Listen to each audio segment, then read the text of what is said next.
unfolds, begin with a reset, a call to surrender, a call to align our lives with the one who is faithful and true.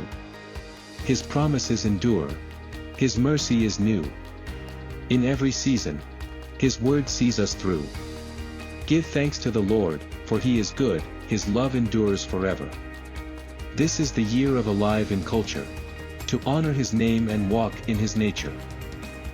To recalibrate our hearts and embrace the future. This is our stand, this is our prayer. I dedicate.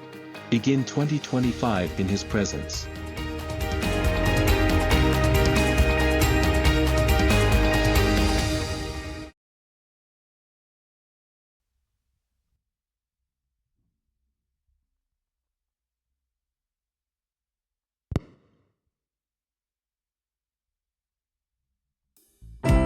Selamat pagi FGF. Shalom saudara.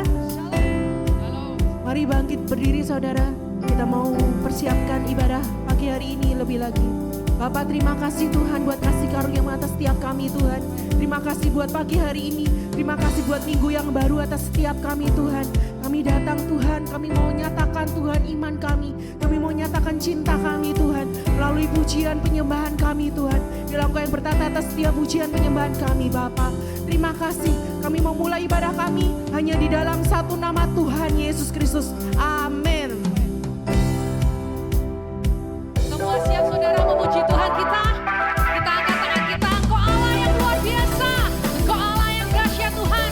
Janji-Mu ya dan amin dalam setiap kehidupan kita. Haleluya.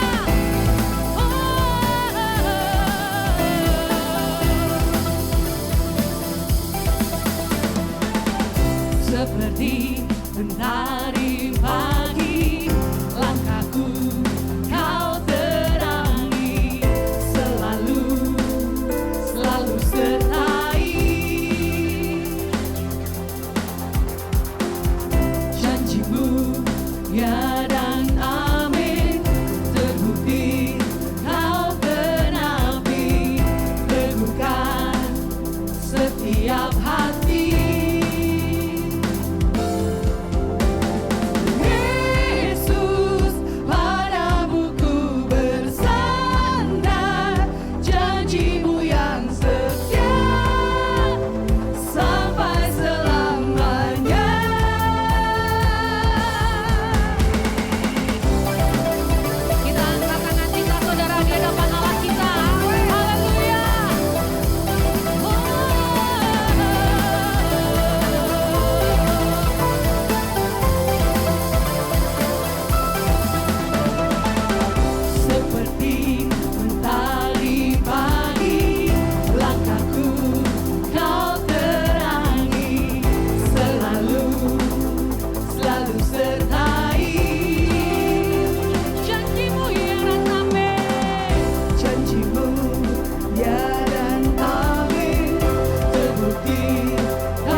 bangkit dia. Langkah kita tetap maju, percaya bersama dengan Yesus Kristus Tuhan.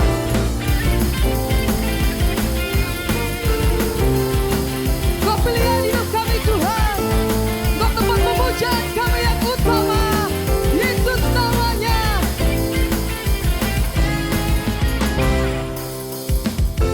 Kau Tuhan yang mulia, turun ke dunia, untuk tebus segala dosa.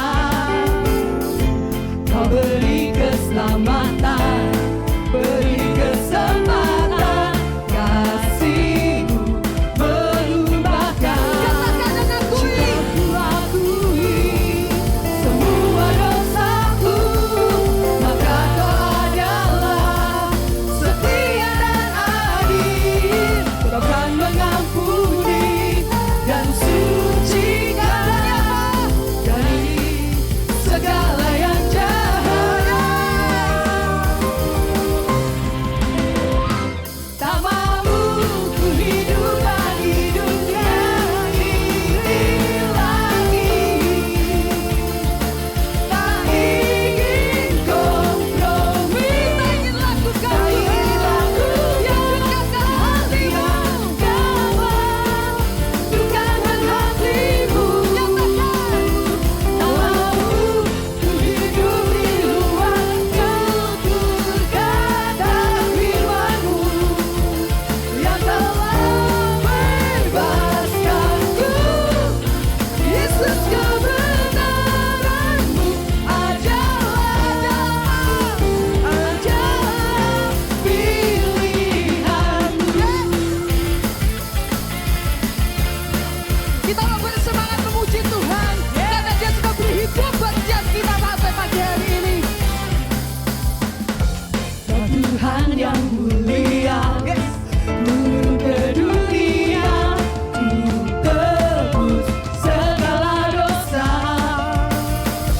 Kau beri keselamatan, beri kesempatan, kasih-Mu mengubahkan.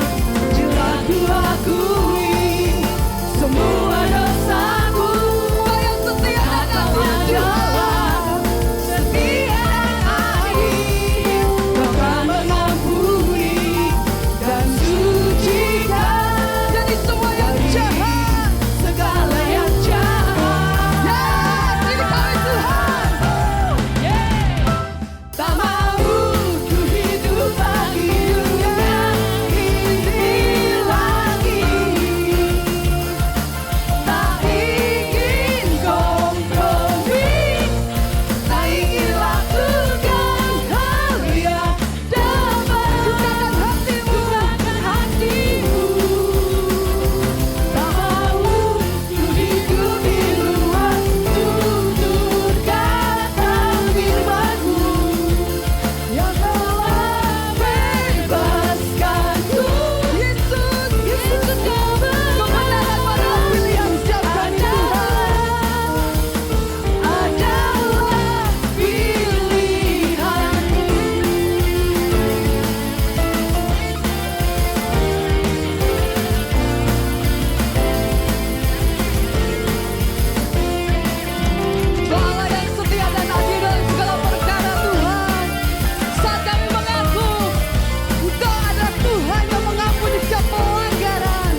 Tuhan Yesus. Silakan duduk kembali. Masih dalam suasana menyembah saudara. Saya terberkati dengan Mazmur 23 ini saudara. Bahwa terkadang kita merasa gak punya siapa-siapa. Tapi percayalah saudara bahwa Tuhan adalah gembala kita.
dengan kegaduhan Tuhan.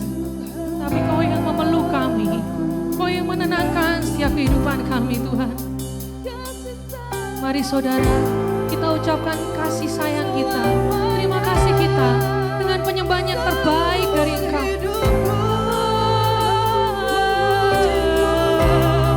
Mari semua bangkit berdiri saudara, kita bangkit berdiri, kita sembah Dia. Sembah Dia,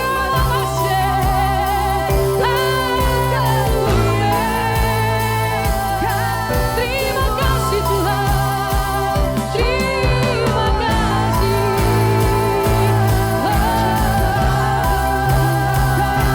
Glory, glory bagimu,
kami domba-domba-Mu Tuhan. Yes. Kami mau dengar setiap perkataan-Mu. Jesus, Jesus. Kami mau hidup di dalam firman-Mu Tuhan. Yes, yes, yes. Biarlah selamanya Tuhan, kami mau terhubung dengan Engkau.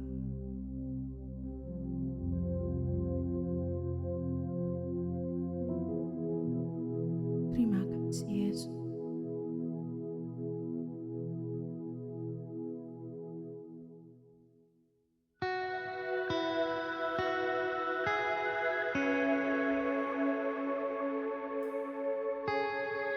Terhubung dengan-Mu Tuhan, kerinduan kami.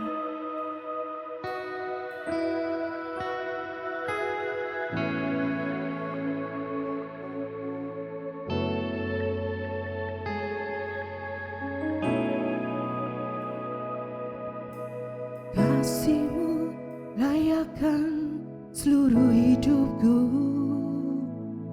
mampukan ku melakukan yang Kau inginkan. Tak bisa ku terlepas, Kau menggenggam tanganku, ingin lebih mengenal pribadi-Mu.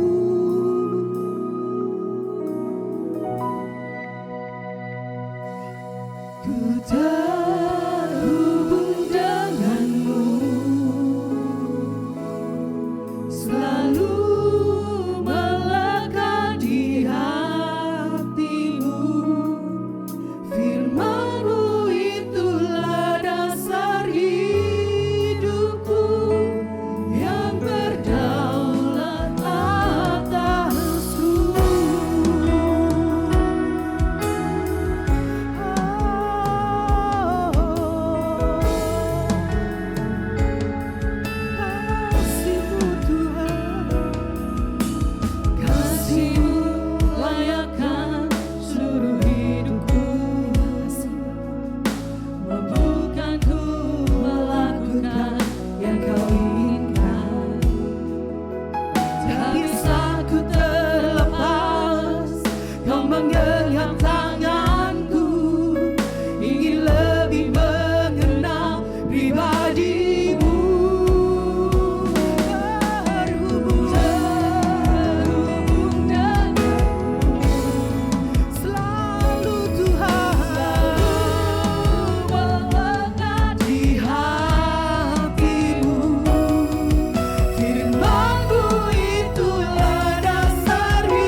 Terima kasih Tuhan. Kami ingin selalu terhubung dengan Engkau. Apapun yang terjadi dalam kehidupan kami ingin selalu setia kepadamu Tuhan Yesus. Terima kasih untuk kasih-Mu Tuhan. Engkau izinkan kami melangkah di tahun 2025 ini. Karena begitu besar kasih-Mu dalam kehidupan kami Tuhan. Terima kasih Tuhan. Kami tidak ingin berkompromi lagi dengan dunia Tuhan. Kami hanya ingin Tuhan melakukan hidup kami sesuai dengan firman-Mu, sesuai dengan kehendak-Mu Tuhan Yesus. Terima kasih ya Bapa. Sebentar lagi kami akan mendengarkan firman-Mu Tuhan. Ajar kami, didik kami, bimbing kami, tegur kami dengan firman-Mu Tuhan.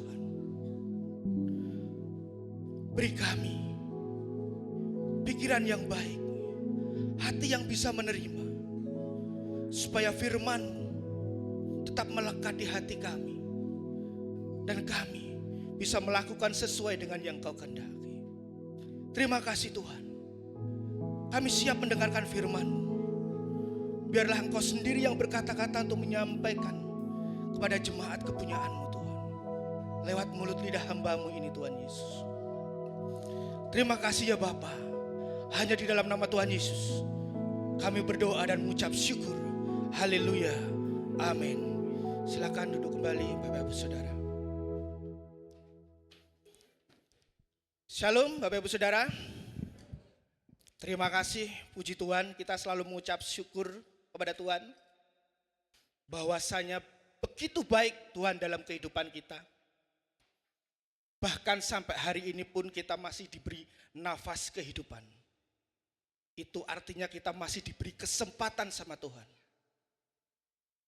Diberi kesempatan untuk apa? Untuk melakukan keselamatan yang Tuhan beri di dalam hidup kita. Nah, pada minggu ini kita akan sama-sama belajar firman Tuhan. Kita beri tema yaitu Injil dan Keselamatan. Kita akan sama-sama belajar firman Tuhan dalam Roma 10 ayat yang ke-13 sampai dengan yang ke-15. Siap Bapak Ibu Saudara? Siapkan hati kita untuk menerima firman Tuhan. Roma 10 ayat yang ke-13. Sebab barang siapa yang berseru kepada nama Tuhan akan diselamatkan. Kemudian yang ke-14, tetapi bagaimana mereka dapat berseru kepadanya jika mereka tidak percaya kepada Dia? Bagaimana mereka dapat percaya kepada Dia jika mereka tidak mendengar tentang Dia?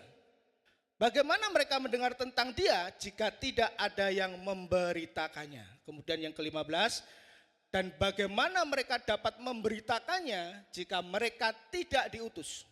Seperti ada tertulis, betapa indahnya kedatangan mereka yang membawa kabar baik. Nah, Bapak Ibu Saudara, ayat ini adalah mengenai ayat pemberitaan Injil. Nah, saya ingin mengajak Bapak Ibu Saudara untuk melihat ada teks atau hal-hal penting dalam ayat ini. Yang muncul dalam ayat ini, yang pertama adalah syarat keselamatan. Apa Bapak Ibu Saudara? Syarat keselamatan. Kita lihat lagi di Roma 10 ayat yang ke-13. Sebab barang siapa yang berseru kepada nama Tuhan akan diselamatkan. Nah, Bapak Ibu Saudara, di situ ada kata-kata barang siapa. Barang siapa itu sama juga artinya dengan siapa saja. Jadi siapa saja yang berseru kepada nama Tuhan akan diselamatkan. Nah, kata siapa saja ini menunjukkan bahwa keselamatan itu bisa dimiliki oleh setiap orang. Keselamatan itu bisa dialami oleh setiap orang. Nah, yang dimaksud di sini, kenapa sampai Paulus membicarakan masalah ini? Konteks pada orang-orang Yahudi. Orang Yahudi merasa bahwa keselamatan itu adalah miliknya. Sedangkan orang lain tidak. Jadi konteks bahwa bangsa Yahudi merasa bahwa keselamatan itu hanya miliknya saja, sedangkan bangsa lain tidak. Makanya Paulus di sini menegaskan bahwa ada kata siapa saja, yang artinya bahwa keselamatan bisa dialami oleh setiap orang. Kita mundur sedikit di ayat yang ke-12. Nah, di situ terkata bahwa sebab tidak ada perbedaan antara orang Yahudi dan orang Yunani. Karena Allah yang satu itu adalah Tuhan dari semua orang, bagi semua orang yang berseru kepadanya. Nah, Bapak Ibu Saudara, ayat yang di bawah tertulis yang berseru kepadanya itu sama seperti dengan ayat yang ke-13 tadi. Tetapi ayat yang di atasnya tertulis bahwa sebab tidak ada perbedaan antara orang Yahudi dan orang Yunani. Berarti orang Yunani mewakili orang non-Yahudi. Nah, Bapak Saudara, kalau kita lihat dengan kata-kata barang siapa, itu sebenarnya Paulus ingin mengatakan bahwa keselamatan itu tidak berlaku bagi orang Yahudi saja, tetapi keselamatan berlaku bagi semua orang. Tidak memandang itu orang Yahudi, ataupun orang Yunani, ataupun bangsa lain, bahwa keselamatan itu bisa dialami oleh semua orang. Makanya Bapak Ibu Saudara, kita orang Indonesia juga diselamatkan. Orang Purwodadi juga diselamatkan. Orang Jengglong juga diselamatkan. Orang Manado juga diselamatkan. Jadi keselamatan itu berlaku bagi semua orang. Nah, walaupun dari bangsa manapun bisa diselamatkan, tapi ada syarat yang diberikan. Syaratnya apa Bapak Ibu Saudara? Syaratnya berseru kepada nama Tuhan. Jadi syaratnya berseru. Nah, berseru di sini bukan hanya dialami sebagai tindakan fisik saja. Orang bisa berseru, Tuhan, Tuhan, Tuhan. Belum tentu mereka diselamatkan. Nah, tapi berseru di sini harus dipahami dengan tindakan iman atau tindakan percaya kepada Tuhan. Kita lihat di ayat yang ke-14. Tetapi bagaimana mereka dapat berseru kepadanya jika mereka tidak percaya kepada Dia? Nah, berseru di sini berarti dihubungkan dengan kepercayaan. Nah, artinya kalau orang tidak bisa berseru, berarti tidak percaya. Tapi kalau orang yang berseru, istilahnya orang yang tidak percaya pun juga bisa berseru. Makanya di sini bahwa berseru di sini tidak hanya dipahami sebagai fisik saja, tetapi artinya berseru di sini diartikan bahwa sebagai tindakan percaya. Nah, percayanya apa Bapak Ibu Saudara? Percayanya barang siapa berseru kepada nama Tuhan. Nah, kita lihat di Roma 10 ayat yang ke-9. Kita mundur lagi jauh di ayat yang ke-9. Tolong ditampilkan. Nah, sebab jika kamu mengaku dengan mulutmu bahwa Yesus adalah Tuhan, nah berarti di sini bahwa Paulus menegaskan bahwa kita percaya atau berserunya kepada Yesus yang adalah Tuhan. Tapi menariknya Bapak Ibu Saudara bahwa ayat ini dikutip dari Perjanjian Lama. Kita lihat di Yoel 2 ayat yang ke-32. Nah, di situ tertulis bahwa dan barang siapa yang berseru kepada nama Tuhan akan diselamatkan. Di Perjanjian Lama Bapak Ibu Saudara bahwa di situ tertulis Tuhan itu memakai huruf besar semua. Tuhan. Tapi dalam konteks Ibrani, nama Tuhan itu ada 4 huruf. Yaitu Yod, He, Waw, He. Yang artinya YH, WH. Yang disebut juga dengan Yahweh. Nah, jadi dalam konteks Ibrani tertulis bahwa barang siapa yang berseru kepada nama Yahweh akan diselamatkan. Nah, berturut-turut ada dua kata Yahweh lagi dalam ayat ini. Nah, artinya apa Bapak Ibu Saudara? Pada waktu Paulus berkata bahwa barang siapa berseru kepada nama Tuhan Yesus akan diselamatkan. Maka sebenarnya mengajarkan kepada kita bahwa Yesus itu adalah Yahweh sendiri. Nah, Yahweh itu adalah Tuhan yang maha tinggi. Jadi kalau Yesus adalah Yahweh, berarti Yesus adalah Tuhan yang maha tinggi. Makanya di sini syarat keselamatan harus percaya kepada Yesus yang adalah Tuhan itu sendiri. Yesus yang adalah Tuhan yang maha tinggi. Dan Yesus adalah sebagai juru selamat. Bapak Ibu Saudara, sebenarnya ayat ini mau mengatakan atau menegaskan bahwa keselamatan itu tidak dari hasil perbuatan baik kita. Selamatan itu kita dapat bukan dari kesalehan kita atau amal baik kita. Tapi keselamatan itu kita dapat dari anugerah Tuhan melalui iman kita yang percaya kepada Yesus yang adalah Tuhan itu sendiri. Nah, Bapak Ibu Saudara, jadi kalau keselamatan itu bukan dari hasil perbuatan baik atau kesalehan, berarti orang Kristen tidak usah berbuat baik sudah diselamatkan. Kita jangan sampai salah mengartikan untuk hal itu Bapak Ibu Saudara.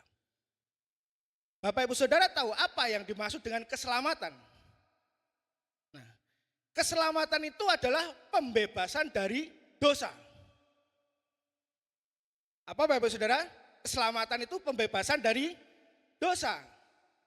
Bukan saja terhindar dari hukuman di masa depan, tetapi membebaskan kuasa dosa saat ini juga.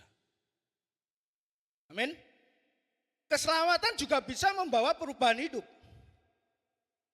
Perubahan hidup yang seperti apa?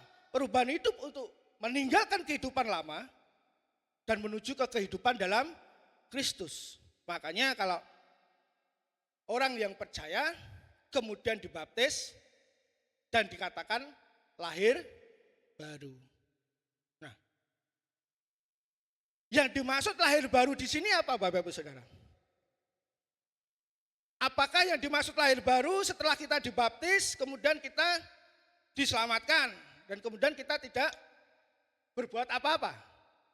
Nah, lahir baru yang sesungguhnya itu apa Bapak Ibu Saudara? Lahir baru yang sesungguhnya itu bagaimana kita bisa menghidupi firman di dalam kehidupan kita. Lahir baru yang sesungguhnya itu bagaimana kita bisa hidup sesuai dengan kehendak Tuhan. Lahir baru yang sesungguhnya itu adalah bagaimana Kristus itu mencerminkan pada diri kita. Nah, jadi Bapak Ibu Saudara, jelas dikatakan bahwa di luar Yesus tidak ada keselamatan. Keselamatan hanya ada di dalam Yesus. Kita lihat di ayatnya, coba bisa ditampilkan. Kisah Para Rasul 2. Kisah Para Rasul 4 ayat yang ke-12 ya. Nah, kita lihat Bapak Ibu Saudara. Dan keselamatan tidak ada di dalam siapapun juga selain di dalam Dia. Siapa yang dimaksud Dia? Tuhan Yesus. Sebab di bawah kolong langit tidak ada nama yang lain yang diberikan kepada manusia yang olehnya kita dapat diselamatkan. Jadi keselamatan itu hanya ada di dalam Tuhan Yesus. Dan keselamatan itu bukan dari perbuatan baik kita. Tetapi keselamatan itu adalah anugerah dari Tuhan melalui iman kita percaya bahwa Yesus adalah Tuhan. Jadi Bapak Ibu Saudara, kalau Kristus ada di dalam diri kita, berarti secara tidak langsung kita akan bisa menghidupi firman Tuhan di dalam kehidupan kita sehari-hari. Makanya Bapak Ibu Saudara, kesalehan, kebaikan itu adalah buah daripada keselamatan yang kita peroleh dari Tuhan. Jadi kalau kita sudah mendengar bahwa keselamatan hanya ada di dalam Yesus, berarti kalau orang yang menyembah Allah-Allah lain selain Yesus, pasti tidak bisa diselamatkan. Makanya jangan sampai karena jodoh, karena harta atau jabatan, kita akan melepaskan Yesus. Karena kita sudah tahu bahwa di dalam Yesuslah keselamatan dan di luar Yesus tidak ada keselamatan, Bapak-Ibu Saudara. Makanya untuk anak-anak muda, jangan sampai jodoh sebagai alasan untuk kita meninggalkan Yesus. Karena jelas dikatakan bahwa tidak ada keselamatan di luar Yesus. Syarat yang kedua yang dibicarakan Paulus di sini adalah pentingnya memberitakan Injil. Syarat yang kedua adalah pentingnya pemberitaan Injil atau memberitakan Injil. Kita lihat di Roma 10 ayat yang ke-14. Tetapi bagaimana mereka dapat berseru kepadanya jika mereka tidak percaya kepada Dia? Bagaimana mereka dapat percaya kepada Dia jika mereka tidak mendengar tentang Dia? Bagaimana mereka mendengar tentang Dia jika tidak ada yang memberitakannya? Bapak Ibu Saudara, kalau ayat ini kita baca dari bawah, maka akan berbunyi seperti ini. Kalau tidak ada yang memberitakan, berarti mereka tidak mendengar. Kalau mereka tidak mendengar, berarti tidak percaya. Dan kalau mereka tidak percaya, berarti tidak dapat berseru. Kalau mereka tidak dapat berseru, berarti tidak diselamatkan. Nah, maka dari itu Bapak Ibu Saudara, bahwa untuk dapat berseru mereka harus percaya. Untuk dapat percaya berarti mereka harus mendengar. Dan untuk dapat mendengar berarti ada yang harus memberitakannya. Nah, ini menunjukkan Bapak Ibu Saudara betapa pentingnya pemberitaan Injil sebagai syarat yang mutlak untuk keselamatan. Tanpa pemberitaan orang tidak akan tahu tentang Kristus, dan tanpa pengetahuan tentang Kristus orang tidak akan dapat berseru. Dan tanpa berseru kepada Kristus, orang tidak mungkin diselamatkan. Nah, Bapak Ibu Saudara, ayat ini menjadi dasar bahwa orang kalau tidak pernah mendengar Yesus sama sekali, berarti dia tidak selamat. Tapi bagaimana Pak kalau dengan orang-orang yang belum pernah mendengar Injil sama sekali? Contohnya mungkin zaman di nenek moyang kita, atau zaman kerajaan Majapahit mungkin, yang tidak pernah mendengarkan Injil sama sekali. Apakah mereka tetap selamat? Jawabannya juga tidak bisa juga. Karena di ayat tersebut dikatakan bahwa kalau mereka tidak mendengar, berarti mereka tidak percaya. Kalau mereka tidak percaya, berarti mereka tidak dapat berseru. Dan kalau mereka tidak berseru, berarti mereka tidak selamat. Jadi Bapak Ibu Saudara, kalau orang belum pernah mendengarkan Injil sampai dia mati, berarti dia tetap harus binasa. Karena jelas dikatakan bahwa untuk percaya berarti mereka harus mendengar. Kemudian dia berseru dan menerima Yesus. Jadi betapa pentingnya pemberitaan Injil ini, Bapak Ibu Saudara. Seperti yang dikatakan di firman Tuhan, di Yohanes 3 ayat 16, bisa ditampilkan ini. Ayat yang sangat populer sekali Bapak Ibu Saudara. Harusnya ayat ini sudah hafal kita di luar kepala ya Bapak Ibu Saudara. Yohanes 3 ayat 16, karena begitu besar kasih Allah akan dunia ini siapa Bapak Ibu Saudara? Termasuk kita. Sehingga ia telah mengaruniakan anaknya yang tunggal, siapa anaknya? Tuhan Yesus Kristus. Supaya, ini Bapak Ibu Saudara, supaya setiap orang yang percaya kepadanya tidak binasa. Berarti orang yang tidak percaya kepada Yesus pasti binasa Bapak Ibu Saudara. Nah, ini betapa pentingnya Injil harus terdengar sampai ke mereka yang belum mengenal Kristus. Nah, maka dari itu Bapak Ibu Saudara, dikatakan juga bahwa di Markus di ayat 16. Next. Markus ayat 16, ayat yang ke-15 sampai 16. Lalu ia berkata kepada mereka, pergilah ke seluruh dunia, beritakanlah Injil kepada segala makhluk. Siapa yang percaya dan dibaptis akan diselamatkan. Tetapi jika yang tidak percaya akan dihukum. Nah Bapak Ibu Saudara, jadi gara-gara Injil ini diberitakan, ada yang percaya lalu diselamatkan. Tapi kalau Injil ini tidak diberitakan, berarti orang yang tidak percaya pasti dihukum. Nah, ini betapa pentingnya gereja dan kita memberitakan Injil. Kalau Bapak Ibu Saudara rajin memberitakan Injil, kita rajin memberitakan Injil, itu artinya kita membuka pintu lebar surga. Tapi kalau Injil tidak diberitakan, berarti kita menutup pintu surga dan membuka pintu neraka. Bayangkan Bapak Ibu Saudara, berapa ratus bahkan berapa juta jiwa orang yang meninggal setiap hari yang belum mengenal Kristus. Dan secara otomatis itu pasti binasa seperti yang dikatakan.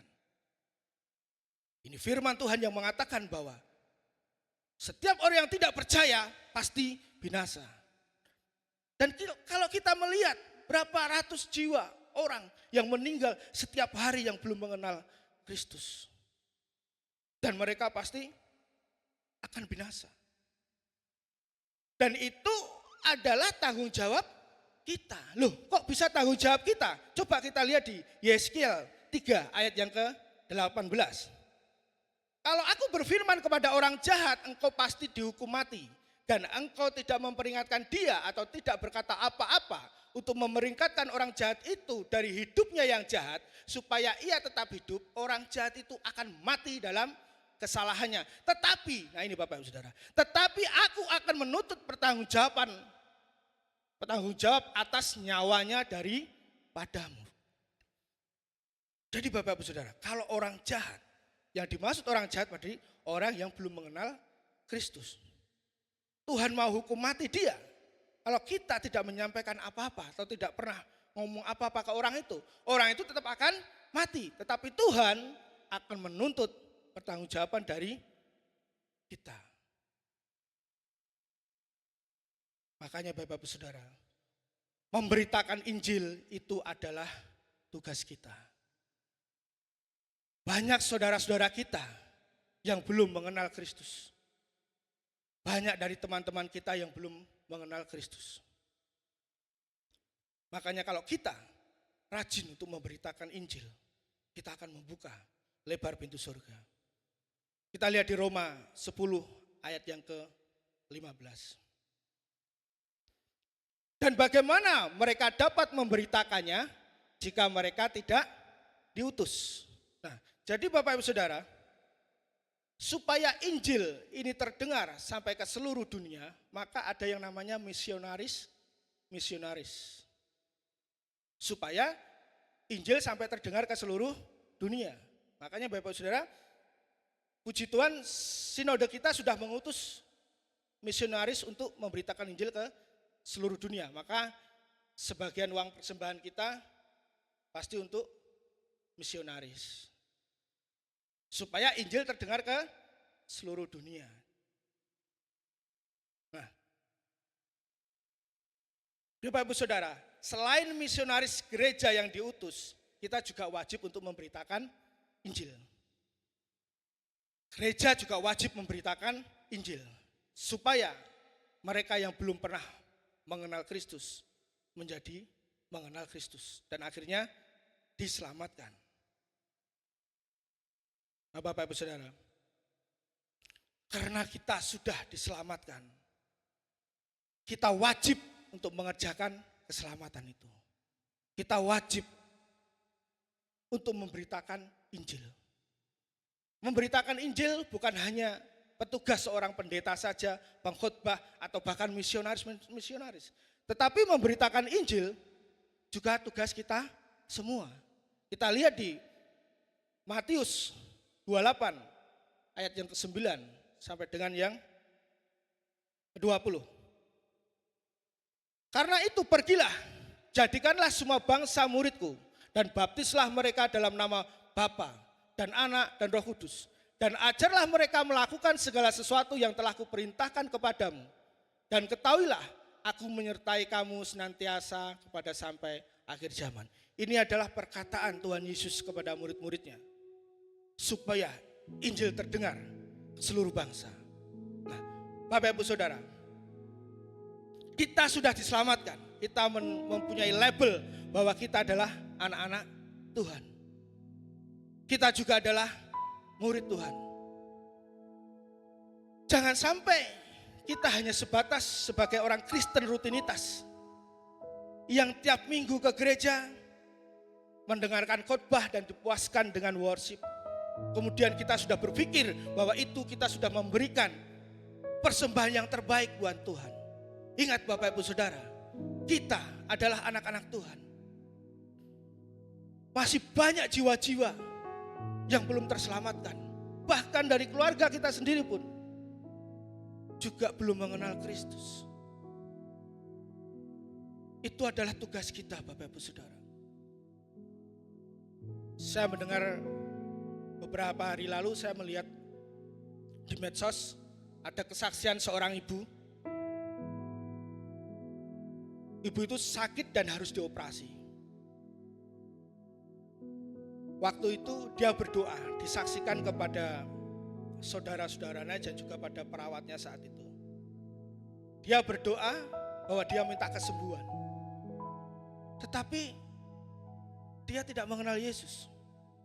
Dia masih beragama lain. Dia punya kepercayaan yang lain. Dia berdoa untuk minta disembuhkan. Nah, kemudian setelah operasinya selesai dan semuanya berjalan dengan lancar, ibu itu begitu membuka mata, disaksikan juga sama perawatnya dan juga sama saudara-saudaranya, ibu itu langsung berkata bahwa terima kasih Tuhan Yesus, Engkau telah menyembuhkan aku. Nah, di situ kagetnya bukan main untuk perawatnya sama saudara-saudara. Loh, kok bisa seperti itu toh? Wong kamu aja waktu mau operasi kamu tidak minta tolong Yesus loh. Kamu itu waktu mau operasi itu kamu berdoanya di kepercayaan kita. Saat itu mereka berkepercayaan lain. Tapi ibu itu langsung ngomong bahwa saya disembuhkan sama Yesus. Saya diselamatkan oleh Yesus. Kemudian saudara-saudaranya marah. Loh, Yesus itu siapa? Yesus itu siapa? Di sini Bapak Ibu Saudara, kalau kita melihat kesaksian ini, masih begitu banyak orang yang belum mengenal Yesus. Mereka hanya berpikir bahwa Yesus adalah manusia. Mereka berpikir bahwa Yesus itu adalah orang yang tidak mempunyai kuasa apa-apa. Bapak Ibu Saudara, makanya di sini orang yang sudah percaya pun juga harus rajin memberitakan Injil dan menerima Injil. Kalau Tuhan mau jadi manusia itu adalah kedaulatan Tuhan.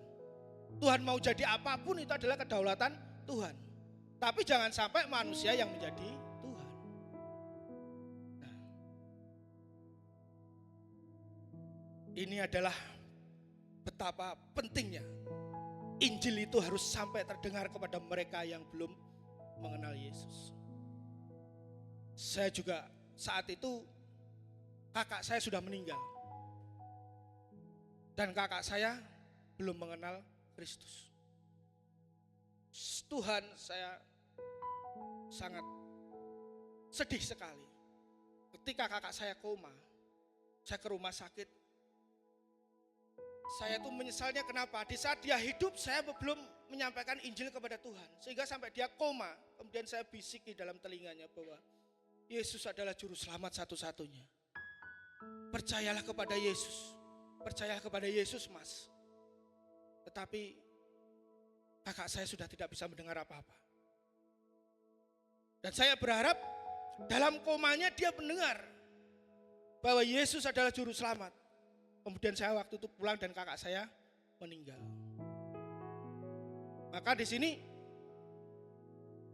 karena saya sudah percaya sama Yesus dan saya diselamatkan dan tidak ada keselamatan di luar Yesus,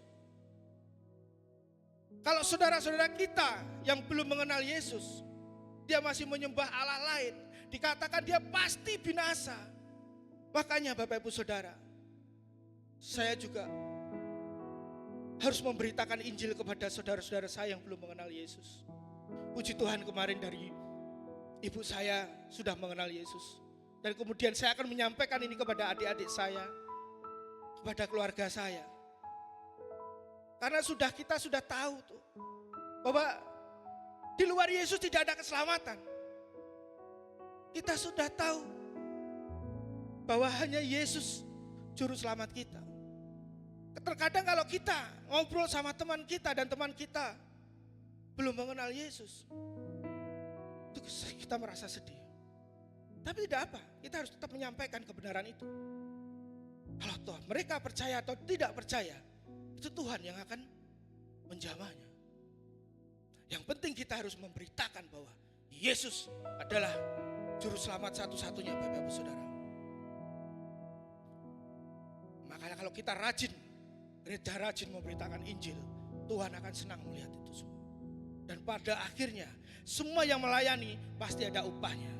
Seperti yang tertulis di dalam Daniel 12 ayat yang ketiga. Dan orang-orang bijaksana akan bercahaya seperti cahaya cakrawala. Dan yang telah menuntun banyak orang kepada kebenaran seperti bintang-bintang, tetap untuk selama-lamanya. Bapak Ibu Saudara, yang pertama adalah tidak ada keselamatan di luar Tuhan Yesus. Yang kedua tadi, Bapak Ibu Saudara, bahwa betapa pentingnya Injil itu harus diberitakan. Karena apa, Bapak Ibu Saudara? Sekali Yesus, selamanya tetap Yesus. Mari bangkit berdiri, Bapak Ibu Saudara. Kita berikan persembahan yang terbaik buat Tuhan. Bukan hanya kita dari kata-kata kita saja, tapi dari hati kita yang paling dalam. Bapak, terima kasih Tuhan. Engkau sungguh baik dalam kehidupan kami, Tuhan. Engkau sudah selamatkan kami, ya Tuhan Yesus. Terima kasih Bapak. Engkau sudah mengangkat kami dari keterburukan menuju ke terang-Mu, Tuhan Yesus. Berikanlah kami kekuatan untuk kami, Tuhan, bisa memberitakan kebenaran-Mu di setiap keluarga kami, di setiap teman kami, di setiap sahabat kami, Tuhan. Karena kami tahu dan kami percaya bahwa tidak ada keselamatan di luar Engkau, Tuhan. Terima kasih Tuhan. Di setiap musim kehidupan apapun di dalam kehidupan kami mau percaya kepada Engkau. Karena sekali Yesus, selamanya tetap Yesus. Mari kita bernyanyi, Bapak Ibu Saudara. Kita puji Tuhan. Kita akan nyanyi bahwa sekali Yesus, selamanya tetap Yesus.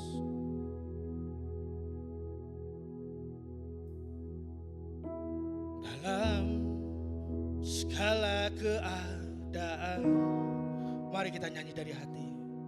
Waktu berlimpah maupun kurang, tetap Yesus yang mempesona hatiku. Dia beri damai dan kesempatan baru. Di setiap musim kehidupan,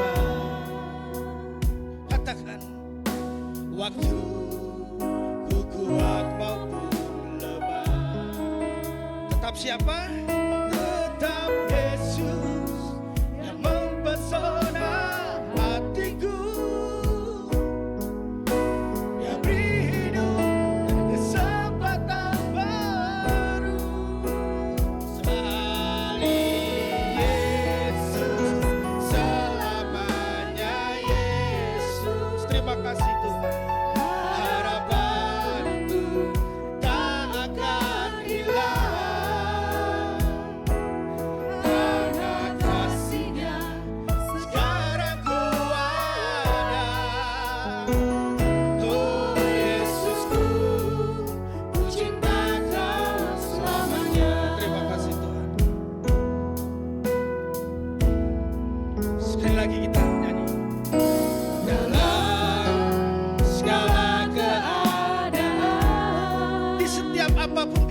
kami Tuhan, waktu berlimpah maupun kurang, tetap Yesus yang mempesona hatiku. Yang terima kesempatan baru, setiap musim kehidupan, waktu kuat maupun lemah, tetap Yesus yang mempesona hatiku. Yang hidup dan kesempatan baru, sekali Yesus, selamanya Yesus. Harapanku tak akan hilang, karena kasih-Nya sekarang ku ada. Oh Yesusku, ku cinta Kau selamanya. Sekali Yesus, selamanya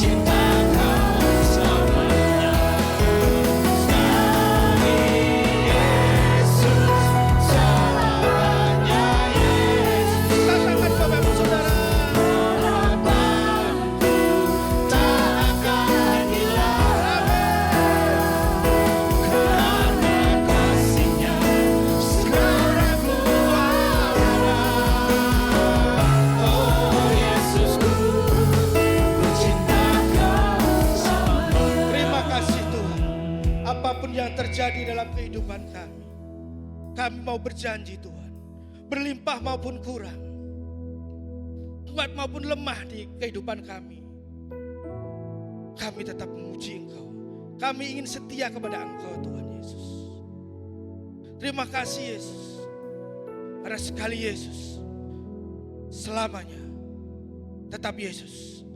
Mari jemaat, kita sama-sama katakan bahwa sekali Yesus, selamanya Yesus, harapanku tak akan hilang, karena kasih-Nya sekarang ku ada. Oh Yesusku, ku cinta Kau sekali Yesus. Selamanya Yesus, harapanku tak akan hilang, karena kasih-Nya sekarang ku ada. Oh Yesusku, ku cinta Kau selamanya. Bapa, terima kasih oleh karena pimpinan dan tangan-Mu saja dan oleh kuat kuasa daripada Roh Kudus, maka hamba-Mu Bapak Asmoro sudah taat kepada firman-Mu. Dia sudah Engkau utus dan taat membawa Injil kepada istrinya Bu Ana. Begitu juga Injil sudah dibawa kepada ibundanya sampai kepada langkah baptisan. Dan masih ada jiwa-jiwa yang berikut yang merupakan bagian dari kami. Maka Engkau karuniakan kecerdasan, Engkau karuniakan hikmat marifat, Engkau karuniakan keberanian, iman yang teguh, serta teladan, supaya kami menjadi terang dan garam, sehingga jiwa-jiwa boleh dihantar kepada Engkau, sehingga ketika dunia gempar dan hiruk pikuk seperti awal bulan ke-1 2025, kami tidak tahu kapan Engkau datang yang kedua kali. Dan apabila Engkau datang yang kedua kali dan bertanya kepada kami berapa jiwa yang Engkau bawa kepadaku, maka kami sanggup untuk menjawab. Disingkirkanlah segala roh-roh kemalasan, roh keengganan, roh ketakutan yang membuat kami tidak berani untuk bersaksi. Tetapi Engkau yang merupakan pengutus bagi kami Tuhan oleh kuat kuasa daripada Roh Kudus, memberikan kesanggupan kepada anak-anak-Mu ini, sehingga kami taat kepada firman-Mu. Karena ketika Engkau naik ke surga, Engkau sudah berpesan, pergilah ke seluruh dunia, beritakanlah Injil kepada orang-orang sampai kepada baptisan, dibaptis dalam nama Bapa, Putra, dan Roh Kudus, dan ajarlah mereka untuk melakukan segala sesuatu yang Kuajarkan, dan kami taat Tuhan. Dan kalau sampai bulan Januari ini kami masih diberi kesehatan, maka tugas kami belum selesai. Beri kami pengurapan yang baru, beri ya Tuhan, oleh kuat kuasa daripada Roh-Mu, beri, curahkan, karena jiwa-jiwa masih ada yang haus, yang belum mengerti akan kebenaran, yang masih berada dalam kutu-kutu keturunan, yang harus dilepaskan di dalam nama Tuhan Yesus. Pakai kami Tuhan, pengutusan yang berasal daripada-Mu yang penuh dengan wibawa, otoritas yang berasal dari tempat maha tinggi, sehingga kutu-kutu turunan boleh dilepaskan, boleh dipatahkan, dan orang akan berduyun-duyun masuk ke dalam kerajaan-Mu sebelum dunia ini diakhiri dalam kegemparan dan malapetaka yang berikut. Terima kasih Tuhan, terima kasih. Kami hendak mengucap syukur dalam bentuk persembahan. Kau sucikan, Kau kuduskan, sehingga boleh dipakai untuk mendukung pekerjaan pelayanan di dalam gereja ini, di dalam nama Tuhan Yesus. Sekali Yesus selalu.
Kamisnya ada care di rumah Ella ya. Kemudian hari Sabtu itu Sabat, sehingga ada doa pagi pukul 6 pagi di tempat ini. Sorenya ada persekutuan pemuda pukul 6 ya. Mari kita angkat kedua belah tangan kita. Bapa, inilah jemaat-Mu yang Kau kasihi, tidak seorang pun mereka luput dari kasih perlindungan. Apapun kata dunia dan apapun bahaya yang sedang mengancam dunia, baik itu perang dunia ketiga, bencana-bencana alam yang semakin mengerikan, tetapi ini kepunyaan-Mu Bapa. Dari yang tua sampai dengan anak-anak, tilik mereka, jamah mereka. Kami mengangkat kedua belah tangan kami, Engkau jamah tangan kami, jamah hati kami, jamah sukma kami, roh kami. Curahkanlah berkat penyertaan, keperkasaan dan iman yang teguh di dalam nama Allah Bapa di surga, kasih karunia Sang Putra yang tunggal, Tuhan Yesus Kristus Juru Selamat kami yang hidup, serta persekutuan dan pimpinan oleh Roh Kudus pada hari ini sampai Tuhan datangnya kedua kali, bahkan sampai selama-lamanya di